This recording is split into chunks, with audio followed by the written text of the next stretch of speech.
Monday Indian box office episode కి మీకు స్వాగతం. రీసెంట్ గా ఈద్ కి ఇండియన్ ఫిల్మ్స్ కొన్ని రిలీజ్ అయ్యాయి, పెద్దవి రిలీజ్ అయ్యాయి, చిన్నవి రిలీజ్ అయ్యాయి. వాటి పర్ఫార్మెన్స్ ఎలా ఉంది అండ్ మేకర్స్ యొక్క ఇంటెన్షన్ గానీ ఆడియన్స్ యొక్క రెస్పాన్స్ గానీ ఇండియన్ ఫిల్మ్ బాక్స్ ఆఫీస్ ఏ విధంగా వర్క్ అవుతుందో క్లియర్ గా తెలుసుకుందాం. అనుకున్నట్టు చావా ఫైనల్ రన్ లోని 800 crore క్లబ్ దగ్గరికి వచ్చేసింది. సికిందర్ ఫిల్మ్ వచ్చిన టైం కి కాస్త స్లో అయింది, అంటే కంప్లీట్ ఫైనల్ రన్ అయిపోయినట్టే కనిపిస్తుంది. ఇప్పటిదాకా ప్రపంచవ్యాప్తంగా చావా సినిమా 797 crore గ్రాస్ ని కలెక్ట్ చేసింది. ఇండియాలోని పీక్ లెవెల్లో పర్ఫామ్ చేసింది. మహారాష్ట్రలోని ఆల్మోస్ట్ 300 crore కలెక్ట్ చేసి ఆల్ టైమ్ రికార్డ్ ని పెట్టింది. ఈవెన్ సౌత్ లోని తెలుగు స్టేట్స్ లోని 50 crore గ్రాస్ ని దాటి కలెక్ట్ చేసింది, dubbed and original Hindi version కలుపుకుని. కానీ ఓవర్సీస్ నెంబర్స్ కంపేర్ చేసుకున్నట్టయితే చాలా తక్కువగా కనిపిస్తున్నాయి. అంటే కేవలం 91 crore గ్రాస్ దగ్గర వరకు మాత్రమే ఓవర్సీస్ లో కలెక్ట్ చేయడం అనేది. అంటే ఫర్ ఎగ్జాంపుల్ ఒకవేళ బాలీవుడ్ బిగ్ స్టార్ అయి ఉంటే, అంటే ఎస్ఆర్కే మాత్రమే కాదు, ఈవెన్ ఆమిర్ ఖాన్ లేకపోయినా సరే, ఈవెన్ సల్మాన్ ఖాన్ అవసరం కూడా లేకపోయినా సరే, అంటే వాళ్ళ ఫిలిమ్స్ ఓవర్సీస్ లో గట్టిగా పర్ఫామ్ చేసిన మూమెంట్స్ చాలా ఉన్నాయి. కానీ నార్మల్ స్టార్స్ అయినా సరే మినిమం బాలీవుడ్ మార్కెట్ కి ఇండియాలో ఈ లెవెల్లో పర్ఫామ్ చేస్తే ఓవర్సీస్ నుండి మినిమం 150-200 crores అయినా రావాలి కదా. కానీ ఈ ఫిలింకి ఆ లెవెల్లో పర్ఫామ్ చేయకపోవడానికి కారణం ఏంటని చాలా మంది నాకు అడుగుతున్నారు. విక్కీ కౌశల్ గారు ఇది గ్రో అవుతున్న స్టేజ్. దాంతోపాటు మ్యాడాక్ వాళ్ళకి ఓవర్సీస్లో అంత పెద్ద మార్కెట్ లేదు.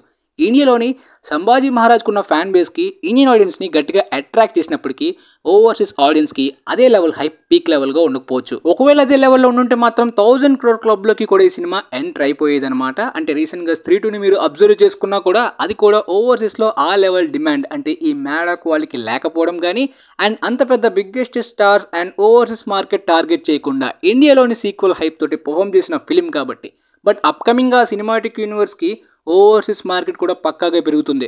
అంటే 1000 crore క్లబ్ని టార్గెట్ చేయాలంటే ఇండియాలోని కలెక్షన్స్ కొట్టడం like hyped sequel franchise hype పక్కన పెట్టండి. దాంతోపాటు ఈ type of iconic historical figures ఎంతోమంది పాపులేషన్ అట్రాక్ట్ చేస్తాయి. కానీ ఓవర్సీస్ మార్కెట్ని సపరేట్గా టార్గెట్ చేసే లాంటి ఫోకస్ కూడా పెట్టుకోవాలి. అప్పుడే 1000 crore పాసిబుల్ అవుతుంది. లేదంటే పాన్ ఇండియాగా అన్ని లాంగ్వేజ్ ఆడియన్స్ని కూడా ఓవర్సీస్లో టార్గెట్ చేయాలి. ఇక తర్వాత the diplomat film 35 crore net break even target తోటి ఇప్పటిదాకా ఇండియాలోని 33 crore నెట్ని కలెక్ట్ చేసింది. అంటే ఆల్మోస్ట్ 2 crore నెట్ కలెక్ట్ చేస్తే సినిమా బ్రేక్ ఈవెన్ అవుతుంది అనమాట. కంప్లీట్గా రన్ అయిపోయిందంటే ఇప్పటి వరకు ఈ సినిమా ఇన్ని రోజులు ఆడడం కూడా ఒక షాకింగ్. ఎందుకంటే ఆల్మోస్ట్ హెచ్డీ ప్రింట్స్ లీక్ అవుతున్న టైంలోని ఓటీటీకి పరిమితం అవుతున్న ఈ జాన్రాస్ ఇన్ని రోజులు కూడా పర్ఫామ్ చేయడానికి main reason word of mouth and reviews.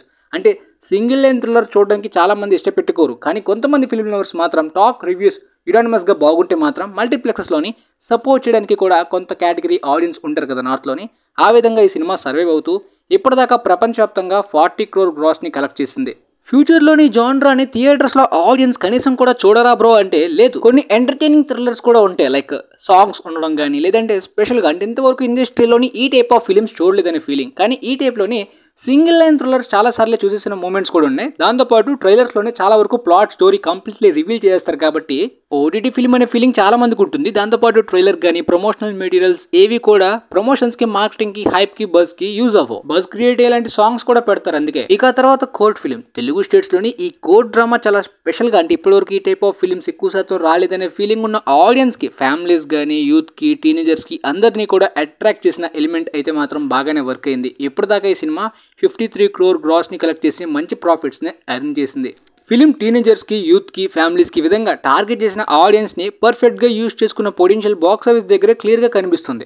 ఆ తర్వాత రిలీజ్ అయిన ఎంపురాన్ ఫిలిం ఈగర్లీ వెయిట్ చేస్తున్న చాలా మంది ఫిల్మ్ లవర్స్కి సాటిస్ఫై చేసేలాంటి ఎలిమెంట్స్, థియేట్రికల్ ఎక్స్పీరియన్స్ అయితే మాత్రం ముఖ్యంగా చాలా మందిని సాటిస్ఫై చేసింది. అంటే కేరళలో కానీ కొంతమంది ఫిల్మ్ లవర్స్ని. కాకపోతే రెస్ట్ ఆఫ్ ది ఇండియా, ముఖ్యంగా తెలుగు స్టేట్స్లో అయితే మాత్రం ఈ సినిమాకి నెగిటివ్ రివ్యూసే వచ్చాయి. బట్ కొంతమంది కేరళలో కూడా మిక్స్డ్ టాకే బ్రో, నెగిటివ్ టాకే, సెకండ్ దిన పక్కగా క్రాష్ అయిపోతుంది, సినిమా అయిపోతుంది, ఈ టైప్లో ఆర్గ్యుమెంట్ కూడా చేశారు. ఇప్పుడు ఎగ్జాంపుల్గా కేరళలో కానీ మిక్స్డ్ ఆర్ నెగిటివ్ రివ్యూస్ వచ్చినట్టయితే అది ఎంత పెద్ద సినిమా అయినా, ఎంత పెద్ద స్టార్ అయినా సరే పక్కాగా వాళ్ళు చూడరు, రిజెక్ట్ అయిపోద్ది. ఇప్పటిదాకా మాలీవుడ్లోని మిక్స్డ్ ఆర్ నెగిటివ్ టాక్తో కూడా క్రౌడ్ పూల్ చేయగలిగే స్టార్స్ ఫిల్మ్స్ ఏమీ కూడా లేవు. ఇప్పుడు కూడా ఎంపురాన్కి మిక్స్డ్ ఆర్ నెగిటివ్ కాదు, ఆడియన్స్ రెస్పాన్స్ అయితే మాత్రం బాగానే ఉంది. ఎందుకంటే అక్కడ కొద్దిగా ఎడ్యుకేటెడ్ ఆడియన్స్ ఉంటారు కాబట్టి హిందీ, ఇంగ్లీష్ వర్డ్స్ ఫిల్మ్లోని 60-70% ఉన్నా వాళ్ళకి అర్థమవుతుంది.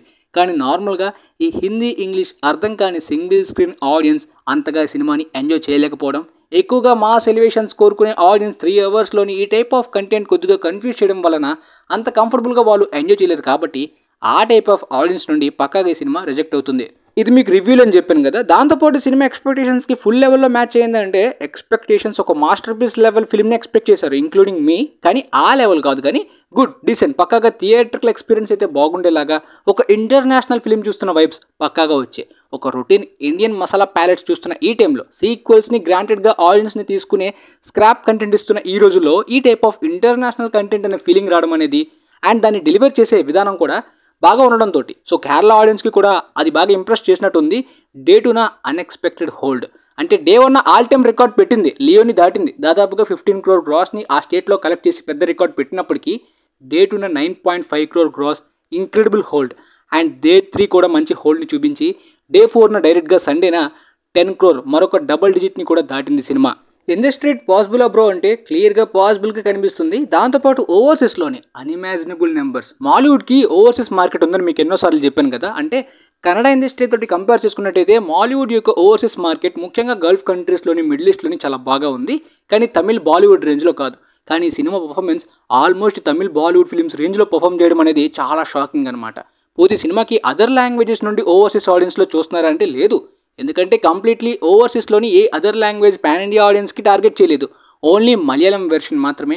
ఓన్లీ మాలీవుడ్ యొక్క పాపులేషన్ నుండి ఈ రేంజ్ మార్కెట్ పొటెన్షియల్ ఉందా అని ఈ సినిమా ప్రూవ్ చేస్తుంది. అండ్ సమ్ ఫారిన్ కంట్రీస్లో ఫారినర్స్ని కూడా ఈ సినిమా ఇంప్రెస్ చేస్తున్నట్టు ఆఫ్రికన్ కంట్రీస్, సౌత్ ఆఫ్రికా నుండి కూడా రెస్పాన్స్ అయితే నేను చూస్తున్నాను అనమాట.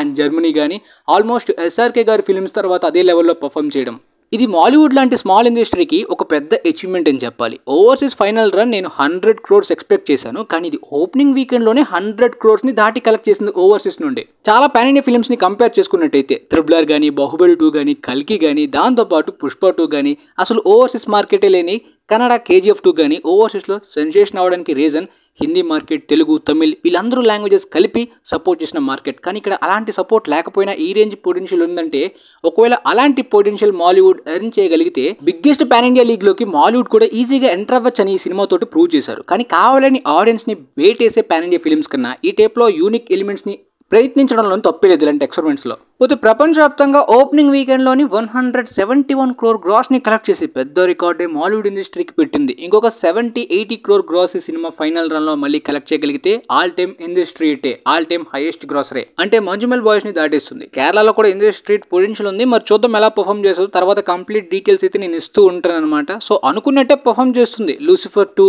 ఇండస్ట్రీ రేంజ్ పొటెన్షియల్ని బాగా వాడుకుంటుంది. కానీ ఒకవేళ సింగిల్ స్క్రీన్ ఆడియన్స్ని కంప్లీట్గా అన్ని టైప్ ఆఫ్ ఆడియన్స్ని కూడా టార్గెట్ చేయగలిగితే మాత్రం ఇంకా ఎక్కువ నెంబర్స్ కూడా అచీవ్ చేయగలరు. ఎనీవే బ్రేక్ ఈవెన్ ఓపెనింగ్ వీకెండ్లోనే దాటేసింది cinema.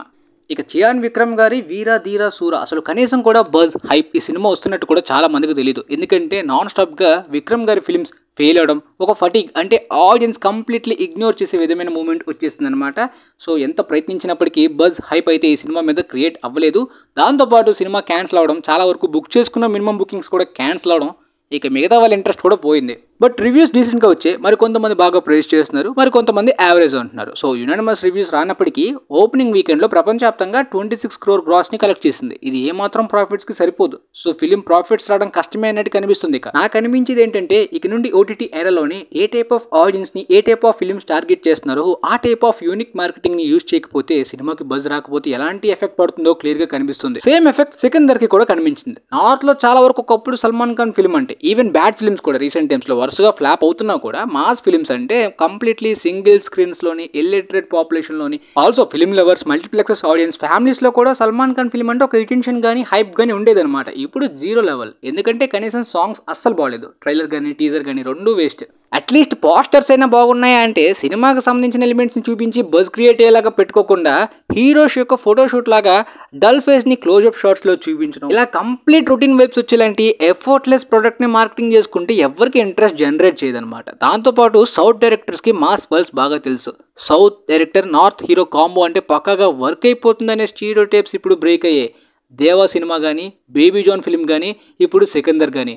So north south stereotypes కాదు, సినిమాలో మ్యాటర్ లేకపోతే ఏ సినిమా కూడా వర్క్ కాదు. పోనీ రిమైనింగ్ మసాలా ఫిల్మ్స్లో హెవీగా మ్యాటర్ ఏమైనా కంటెంట్ ఉంటుందా అంటే అక్కర్లేదు. నాకు తెలిసిన ఒక ఫ్యాన్, సల్మాన్ ఖాన్ ఫ్యాన్స్లో ఒక వ్యక్తి నాకు చెప్పింది ఏంటంటే, సినిమాలో ఎనర్జీ లేదు, కంప్లీట్ డల్. ఒక మసాలా సినిమా అన్నాక రొట్ట స్క్రిప్ట్ అయినా సరే, ప్రెజెంటేషన్లోని, హీరోని చూపించే విధానంలోని, క్వాలిటీ టేకింగ్ అండ్ ఎనర్జీ ఇచ్చేలాంటి మాస్ మూమెంట్స్ ఉన్నాయనుకోండి, regular audience single screen audience తోటి ఆడేస్తుంది. ఆ టైప్ ఆఫ్ మార్కెట్ ఉన్న సల్మాన్ ఖాన్ హీరోకి సో ఆ టైప్ ఆఫ్ ప్రెజెంటేషన్ ఉంటుంది. కానీ ఎనర్జీ లేకుండా కంప్లీట్గా డల్ నీరసం ఉంటే వాళ్ళు కూడా వాకౌట్ చేస్తారు. సినిమా చూడకుండా ఎంత చెప్తున్నావు ఏంటి బ్రో అని మీకు అనిపించచ్చు. ఇండియన్ మసాలా ఫిల్మ్స్ అంటే ఏదో క్రిస్టఫర్ నోలన్ లాంటి మైండ్ బెండింగ్ ఫిల్మ్స్, కన్ఫ్యూజ్ చేసే కాంప్లెక్స్ స్టోరీస్ కానీ, స్క్రీన్ ప్లే డిజైనింగ్ స్ట్రక్చర్ అలాంటి ఎలిమెంట్స్ ఏమీ ఉండవు. అలాంటి ఫిల్మ్స్ ని బ్రేక్ డౌన్ చేసి నలిపేసిన ఫిల్మ్ లవర్స్ కి ఆల్రెడీ చూసేసిన వినేసిన చాలా కాన్సెప్ట్స్ అండ్ స్టోరీసే కదా ఇండియాలో వస్తున్నాయి. కాబట్టి జడ్జ్ చేసినంత మాత్రం ఎవరు కూడా ఫీల్ అవ్వాల్సిన మూమెంట్ లేదు. ఈవెన్ సల్మాన్ ఖాన్ ఫ్యాన్స్ కూడా ఇప్పుడు హీరోనే ప్రాపర్ గా ఒక పర్ఫెక్ట్ గా పవర్ఫుల్ గా ప్రెజెంట్ చేయక ఆ నీరసం మొహం తోటి అదే లుక్ తోటి ప్రెజెంట్ చేస్తే ఫ్యాన్స్ కూడా ఎలా సాటిస్ఫై అవుతారు? ఒకప్పుడు ఆ ఎనర్జీ గానీ, ఆ స్క్రీన్ ప్రెజెన్స్ గానీ, స్వాగ్ గానీ, ఆ బాడీ గానీ అదే లెవెల్లో స్క్రిప్ట్స్ అండ్ ఫిల్మ్స్ ఉండేవి. యాక్టింగ్ చేయగలిగే ఎనర్జీ ఎక్స్ప్రెషన్స్ కూడా డెలివర్ చేయగలిగే వాళ్ళు. ఇప్పుడు యాక్టింగ్ ఎనర్జీ కూడా డెలివర్ చేయలేకపోతున్నారంట ఫేస్ లోని ఆ డల్నెస్ వల్ల. సో ఇండియాస్ బిగ్గెస్ట్ మాస్ హీరోకి ఒక బిగ్గెస్ట్ డౌన్ ఫాల్ మూమెంట్ అనమాట ఇది. సండేన ఈద్ రోజున ప్రపంచవ్యాప్తంగా 42 crore నెంబర్ బాగానే ఉంది. కానీ ఒకవేళ ఫ్రైడే వచ్చుంటే ఈ 27 crore నెట్ కూడా కలెక్ట్ అవ్వకపోయేది. ఎందుకంటే నాన్ హాలిడే కాబట్టి. సండే రిలీజ్ రిస్క్ అనుకున్నాను కానీ ఈ విధంగా యూజ్ చేసుకున్నారు. సో మండే ఈద్ అడ్వాంటేజ్ కలుపుకుని ఫైనల్ రన్ లోని మహా అయితే 210 crore దబాంగ్ 3 లెవెల్లో మాత్రమే పర్ఫామ్ చేయొచ్చు అనిపిస్తుంది అనమాట. బడ్జెట్ హెవీగా పెట్టలేదు కానీ 180 crore నెట్ కష్టం అనిపిస్తుంది బ్రేక్ ఈవెన్ టార్గెట్ ఇండియాలోని. కానీ 100 crore నెట్ ఈజీయే. కానీ ప్రపంచవ్యాప్తంగా ఈ 180-200 crore గ్రాస్ అనేది సల్మాన్ ఖాన్ కి బాగా లో నెంబర్ అనమాట. ఎందుకంటే అది కూడా మాస్ జానర్లోని. ఏదో ఎక్స్పెరిమెంటింగ్ డ్రామా జానర్ అనుకోండి, అప్పుడు ఈ లెవెల్ కలెక్షన్స్ వచ్చాయంటే పర్లేదు, ఫెయిల్ అయింది ఆ మాత్రమేనా వచ్చాయని. వరుస రాడ్ ఫిల్మ్స్ వల్ల ఫటిక్ తోటి కంప్లీట్లీ మాస్ ఫిల్మ్స్ కూడా పడిపోతున్నాయి. ఇక ఎఫెక్ట్ అయిపోతుంది కెరీర్. మరి ఏమైనా చేంజ్ ఉంటుందా కెరీర్ లో, అలానే డౌన్ ఫాల్ అయినా అనేది నెక్స్ట్ ఫిల్మ్స్ ద్వారా తెలుస్తుంది. కలెక్షన్స్ అన్ని అబ్జర్వ్ చేస్తున్న ఆడియన్స్ కి రాడ్ ఫిల్మ్స్ చూసే ధైర్యం అందరూ కూడా చేయలేరు కదా. ఇక మ్యాడ్ 1కి యూత్లో మంచి క్రేజ్ వచ్చింది కాబట్టి యూత్ పాపులేషన్ హెవీగా మ్యాడ్ 2కి వెళ్ళారు. సినిమాకి నెగిటివ్ రివ్యూస్ వచ్చినప్పటికీ కూడా ఓపెనింగ్ వీకెండ్ ఏమాత్రం ఎఫెక్ట్ కూడా కనిపించకుండా 39 crore గ్రాస్ దాటడం, బ్రేక్ ఇన్ కూడా కంప్లీట్ చేసుకోవడం జరిగిపోయింది. సో రీసెంట్గా టైర్ 2 లెవెల్ లో బడ్జెట్ ఫిల్మ్స్ ట్రై చేయాలంటే యూత్ఫుల్ ఎంటర్టైనర్స్ బాగా క్లిక్ అవుతున్నాయి. కంప్లీట్లీ ఫేడ్ అవుట్ అయిపోయిన నితిన్ గారు రాబిన్ హుడ్తో ఏమైనా కంబ్యాక్ ఇస్తారనే డౌట్స్ చాలా మందికి ఉన్నప్పటికీ రాడ్ అని ఫిక్స్ అయిపోయిన ఆడియన్స్ కూడా చాలా మంది ఉన్నారు. కాబట్టి ఓపెనింగ్ డేనా ఆ ఎఫెక్ట్ ఏం కనిపించలేదు పెద్దగా. కేవలం ఓపెనింగ్ వీకెండ్ 10 crore గ్రాస్ మాత్రమే కలెక్ట్ చేయడం అనేది పెద్ద వాష్అవుట్ అనమాట. బిజినెస్ హెవీగా చేసింది కాబట్టి బాక్స్ ఆఫీస్ దగ్గర డిజాస్టర్ గానే. ఎందుకంటే రివ్యూ స్టాక్ కూడా యునానిమస్ గా నెగిటివ్ గానే కనిపిస్తున్నాయి. ఎప్పుడో నితిన్ గారు ఇండస్ట్రీకి వచ్చారు, ఈ పార్టీకి టైర్ 1 హీరో కూడా అయిపోవాల్సింది. కానీ ప్రాపర్ చాయిసెస్ సరిగ్గా తీసుకోకపోయినా ఆడియన్స్ కూడా ఎక్కువ సార్లు ఛాన్స్ ఇవ్వరనమాట. ఓటీటీ ఎరాని సీరియస్గా తీసుకోవాలి. ఇండియన్ నేటివిటీకి దూరంగా ఏదో ఇంటర్నేషనల్గా ఎక్స్పెరిమెంట్ జానరాస్ కాకుండా కమర్షియల్గా ఎంటర్టైనింగ్ జానరాస్నే ప్రయత్నిస్తున్నప్పుడు కూడా, అంటే ఆడియన్స్ని బేటేద్దాం అనుకున్నప్పుడు కూడా సరిగ్గా వేయకపోతే ఫెయిల్ అవుతుంది కదా. మేకర్స్ ఆలోచించాల్సింది అదే. మనం ఎలానే ఎక్స్పెరిమెంట్స్ చేయట్లేదు, చాలా మంది ఆడియన్స్ని అట్రాక్ట్ చేసేలాంటి జానరాస్ ప్రయత్నిస్తున్నా కూడా అట్రాక్ట్ అవ్వట్లేదంటే ప్రాబ్లం ఎక్కడ జరుగుతుందో క్లియర్గా ఆలోచించాలి. ఒక సినిమా తీసే ముందు, డబ్బులు ఖర్చు పెట్టే ముందు ఎక్కువ శాతం ఆలోచిస్తే మంచిది. మేబీ రాడ్ ఫిల్మ్స్ తీయడానికి ప్రొడ్యూసర్స్ దగ్గర డబ్బులు ఎక్కువైపోయి ఉండొచ్చు, కానీ సినిమాలు చూడడానికి, ముఖ్యంగా రాడ్ ఫిల్మ్స్ చూడడానికి థియేటర్స్కి వెళ్ళడానికి జనాల దగ్గర డబ్బులు ఎక్కువ లేవండి. సో ఆడియన్స్ అంత రిచ్ కాదు, పూర్ అని చెప్పి స్క్రాప్ ఫిల్మ్స్ తీసి సరిపోతుందని చెప్పి అనుకున్నా కూడా అన్నిసార్లు చూడలేరు, ఫటీగ్ వచ్చేసేదే. కాలంతో పాటు ఫార్ములాను కూడా మారుస్తూ ఉండాలి. ఎనీవే మీకైతే ఈ ఇండియన్ బాక్స్ ఆఫీస్ అప్డేట్స్ గురించి, ఇండియన్ ఫిల్మ్స్ ఏ విధంగా పర్ఫామ్ చేస్తున్నాయనే దాని గురించి కంప్లీట్గా క్లారిటీ అయితే ఈ వీడియో ద్వారా ఇచ్చానని అనుకుంటున్నాను. సో వీలైతే ఈ వీడియోని మీ ఫ్రెండ్స్లో ఉన్న వాళ్ళకి కూడా షేర్ చేయండి. And thanks for watching guys.